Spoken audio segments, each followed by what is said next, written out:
중소중견기업 여러분 반갑습니다. 저는 SK하이닉스에서 ESG 추진팀을 맡고 있는 이승준 팀장입니다. 오늘 저는 약 15분 정도 SK하이닉스가 추진하고 있는 수자원 관리 사례를 소개해 드릴 예정입니다. 물이라는 것은 어떤 산업에서든 굉장히 중요한 자원일 텐데요. 특히 반도체 산업에서는 그 중요도가 훨씬 더 높다고 말씀드릴 수 있습니다.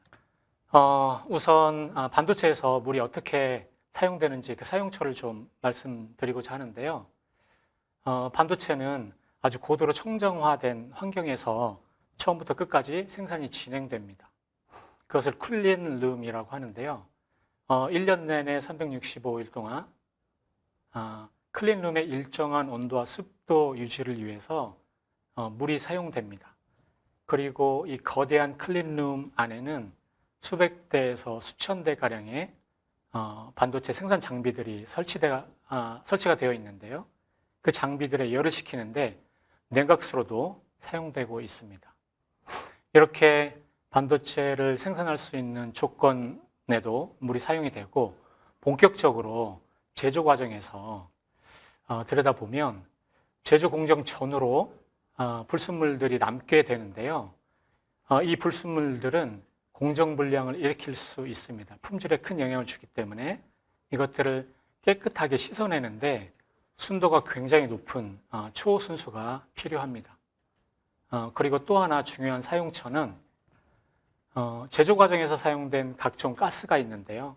이것들을 깨끗하게 정제해서 대기로 내보내는 그 스크러버라는 설비가 있는데요. 이 설비는 다량의 물을 사용하고 있습니다.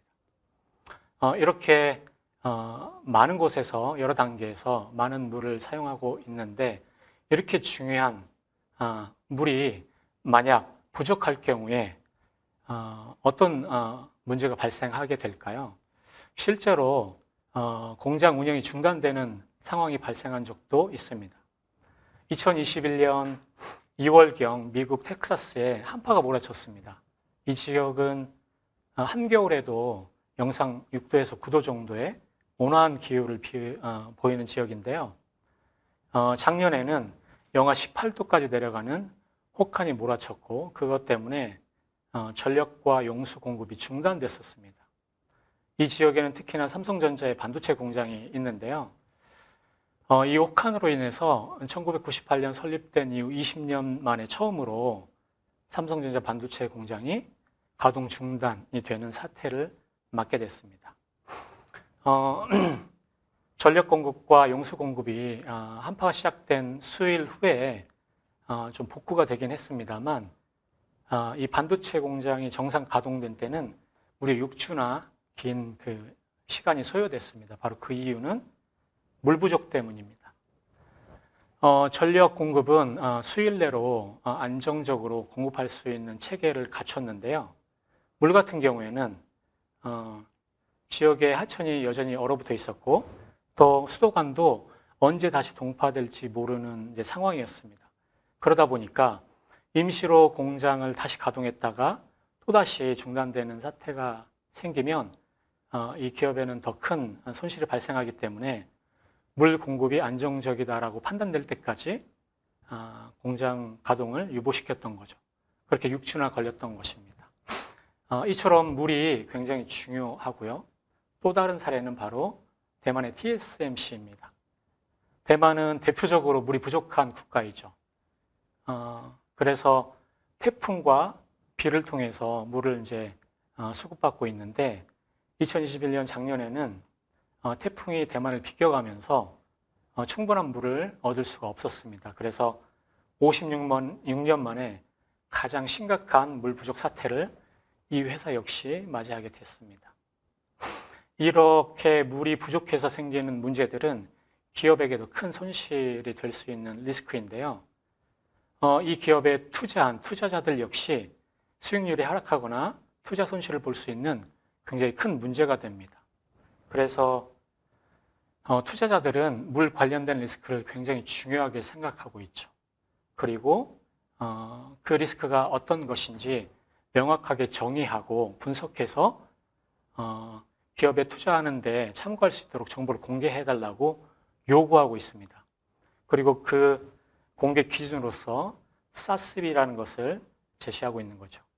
SASB라고 하는 것은 지속가능성 회계기준위원회라고도 하는데요. 2011년에 미국에서 설립된 비영리 기관입니다. 이 기관은 비재무정보, 즉 ESG 정보를 체계적으로 외부에 공시할 수 있도록 하는 지표를 만들 목적으로 설립이 됐고요. 77개 산업에 대해서 특화된 정보 공개 프레임을 가지고 있습니다. 반도체 산업의 물 관련된 정보 공개 가이드라인을 보면 이와 같습니다. 1번부터 6번까지 6가지 항목이 주요하게 있는데요. 예를 들어서 1번 항목을 보면 어떤 기업은 물을 취수할 때 상수도에서 조달할 수도 있고 또는 지하수 또는 하천이나 강에서도 조달할 수 있겠죠. 그러한 취수원의 종류를 모두 파악하고 각 취수원마다 물의 양이 얼마나 되는지 1000세제곱미터 단위로 공시하도록 이렇게 요구하고 있습니다. 그리고 또 하나 중요한 것은 사업장이 위치한 곳에 물 리스크가 얼마나 큰지, 종류는 또 어떠한 것들이 있는지 그것을 판단하고 분석해서 공시하라는 것인데요. 이것은 또 특별히 세계자원연구소가 제시하고 있는 워터 리스크 아틀라스 툴이라는 이 툴을 활용해서 공시를 하라는 요구를 하고 있습니다. 그 툴이 바로 이런 모양을 갖고 있습니다. 이 툴은 홍수, 가뭄, 그리고 워터 스트레스 등 다양한 지표로 워터 리스크를 판단해 주는데요. 이번에는 워터 스트레스에 대해서 말씀을 드리도록 하겠습니다. 여기 왼편에 우리나라 지도가 있고 색깔이 다른 지역들이 있습니다. 워터 스트레스라는 것은 예를 들어서 경기도 이천이라는 지역에서 쓸 수 있는 물의 양이 100이라고 한다면 그 지역에서 사용해야 되는 물의 양도 있습니다. 주거, 그 다음에 상업 그리고 공업 용도로 사용해야 되는 물이 약 60이라고 한다면 워터 스트레스는 60%가 되는 것입니다. 그리고 그 수준은 빨간색으로 하이, 높은 수준으로 판단되게 됩니다. 그래서 아주 높은 것, 심각한 수준은 더 짙은 빨간색이 되고 워터 스트레스 수준이 낮은 것은 이렇게 노란색으로 표기가 됩니다. 지도에서 보시면 아시겠지만 연중으로 볼 때 우리나라에서는 서울과 경기도 일부 지역, 강원도 그리고 충청도와 전라도 일부 지역이 워터 스트레스가 높은 지역임을 알 수 있습니다.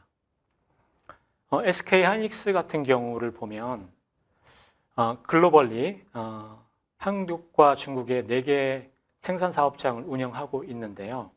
그리고 예정 지역인 용인까지 포함하면 총 5군데가 됩니다. 이 지역의 워터 스트레스 수준을 저희가 분석해 보니 이천과 중국의 우시 그리고 용인도 워터 스트레스가 높은 지역에 해당이 되었습니다. 자, 그리고 높지는 않지만 중간 지역인 청주도 있었죠. 이런 지역들 물 리스크, 워터 스트레스 수준과 유형에 따른 대응책을 마련해야 되는 것이 저의 다음 과제였었습니다. 예로 대표적인 사업장인 이천에서 보면 이천 사업장은 워터 스트레스가 높은 지역이죠. 이천에서는 아주 예전부터 물을 남한강에서 직접 취수하는 방식을 취하고 있었습니다. 그런데 앞서 말씀드렸다시피 미국 텍사스와 같은 한파가 몰아칠 경우에 물 용수 공급의 위험성이 충분히 있을 수 있죠. 그래서 몇 해 전부터 상수도에서도 일부 물을 공급받는 이원화된 용수 공급 체계를 갖게 되었습니다. 그리고 또 하나는 물을 사용하는 횟수를 늘리는 물 재이용 양을 늘리는 활동들을 하게 됩니다. 우시 사업장 역시 워터 스트레스가 하이 지역인 곳이죠. 우시 사업장에서는 상수도로 물 공급을 다 받고 있었는데 언제부터 취수량의 약 28%는 그 우시 지역의 외부 재이용 시설에서 받고 있습니다. 더불어서 우시는 특히나 다른 생산 사업장 대비 홍수 리스크가 꽤나 높은 지역인데요. 그렇기 때문에 단지 내 배수 관망을 개선해서 홍수에도 대비하고 있습니다.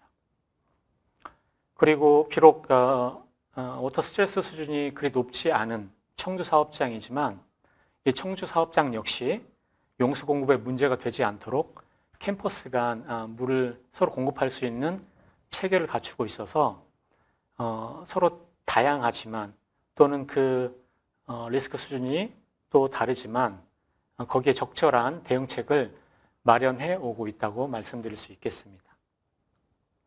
그리고 더불어서 취수와 사용, 방류 단계에서 물 관리 전략을 세우고 또 대응 방안을 수립해서 실행하는 것도 저희가 중요하게 생각하는 부분입니다. SK하이닉스는 취수 단계에서 그 취수 양 자체를 감소시키고자 하는 전략을 갖고 있고요. 사용 단계에서는 한 번 사용한 물을 재이용하고 더 재이용하고 그런 재이용량을 증대하는 전략도 세우게 됐습니다.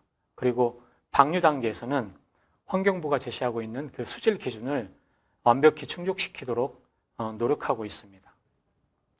구체적인 방식은 이런 것들이 있는데요. 사실 취수와 사용 단계는 연관이 깊습니다. 예를 들어서 사용 단계에서 물을 한 번만 사용하지 않고 여러 번 사용한다면 결국 취수량 자체를 줄일 수 있는 간접적인 효과를 갖고 오게 됩니다. 그래서 저희들이 취수량을 직접 감소하는 노력도 많이 하지만 재이용량을 증대하는 곳에 포커스를 맞추고 있습니다. 그래서 폐수 재이용 시스템 설비 용량을 증대하는데 투자를 매년 지속적으로 해오고 있죠. 여기에 더불어서 2019년부터는 물 관련 업무를 하는 구성원들이 TF를 구성해서 용폐수 절감 아이템들을 발굴하고 또 연구하고 직접 시도해보는 활동들을 통해서 아주 다양한 방법들을 또 만들어내고 또 실행하고 있습니다. 그 대표적인 게 바로 워터프리 스크러버를 개발한 것인데요. 다음 장에서 추가 설명을 드리도록 하겠습니다. 방류 단계에서 우리의 전략과 실행이 좋은 성과를 가져오기도 했습니다. 이천 사업장에서 방류한 물은 인근 죽당천으로 유입이 되는데요. 그곳에 수달과 독수리, 원앙 등 법정 보호종들이 점점점 늘어나는 것을 여러 해에 걸쳐서 확인할 수 있었습니다. 즉, 우리가 사용한 물을 지역 하천으로 방류하지만 깨끗하게 정화해서 내보내기 때문에 그 인근 하천에 생물 다양성, 생태계가 복원되고 있다는 것을 조심스럽게 확인할 수 있었습니다. 앞서 구체적인 사례로서 워터프리 스크러버를 말씀드렸는데요. 스크러버라는 이제 이 설비는 제조 과정에서 사용된 여러 가지 가스들이 있는데 그 가스들을 물과 흡수제를 살포해서 이것들을 정제해서 대기 중으로 배출하는 그런 역할을 하고 있습니다. 그런데 왼쪽을 보시면 이렇게 물을 분사시키기 때문에 가스를 정제하기 위해서 굉장히 많은 양의 물이 필요합니다. 그리고 또 오염된 물도 굉장히 많이 발생하게 되겠죠.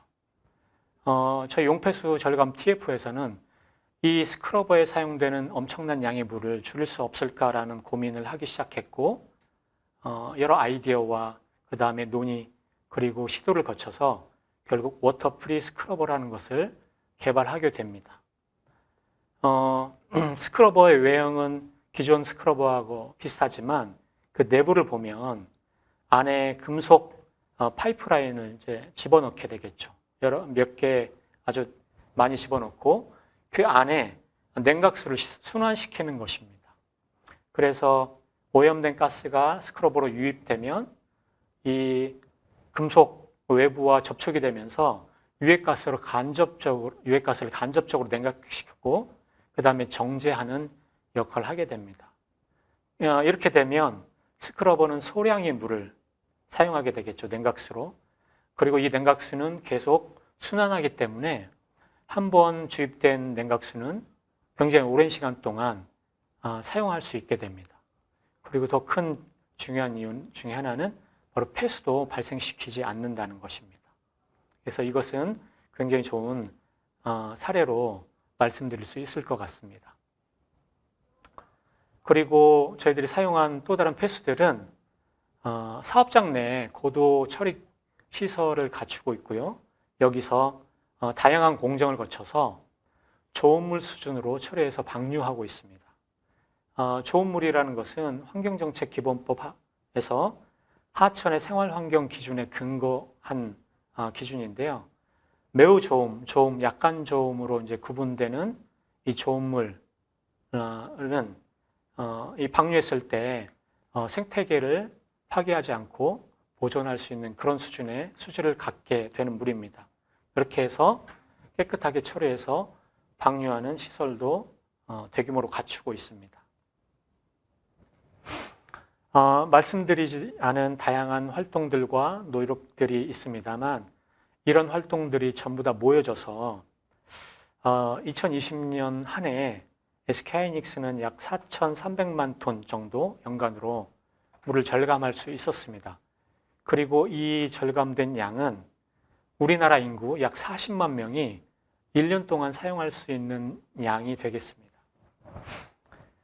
환경부 상수도 통계를 보면 우리나라 한 사람당 하루에 쓰는 물의 양은 평균적으로 295리터가 됩니다.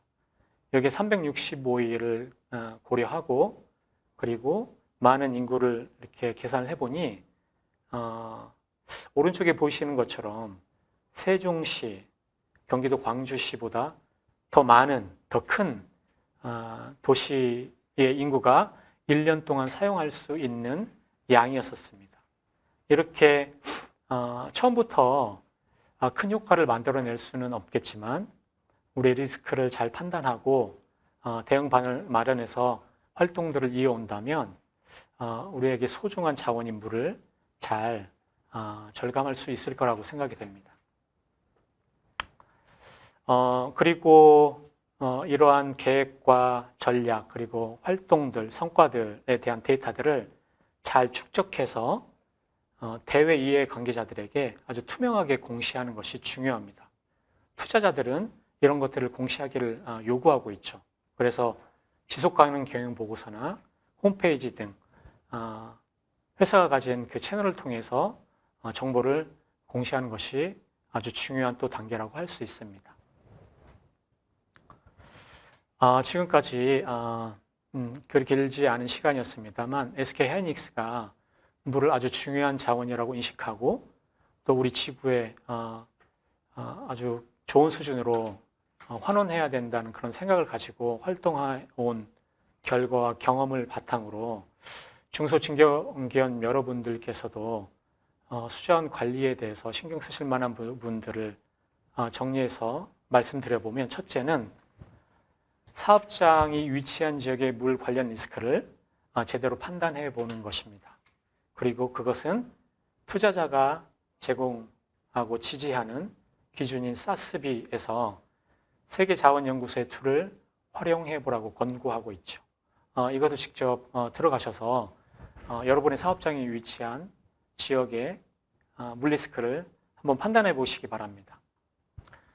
이렇게 판단이 되셨다면 그 다음에는 적절한 대응 전략을 마련하시고 또 실행 방안을 좀 고민해 보시는 것입니다.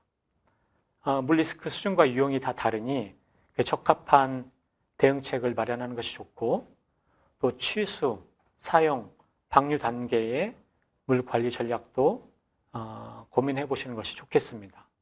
그리고 마지막으로는 이런 리스크 판단과 전략과 그 다음에 실행 방안들 그리고 여러분들의 성과를 데이터로서 꾸준히 축적하시고 외부 이해 관계자가 요구하는 형식으로 잘 정제해서 투명하게 공시한다면 여러분들은 ESG 분야, 즉 거기서도 물 관리 분야에서 투자자들의 신뢰와 지지를 얻게 될 것입니다.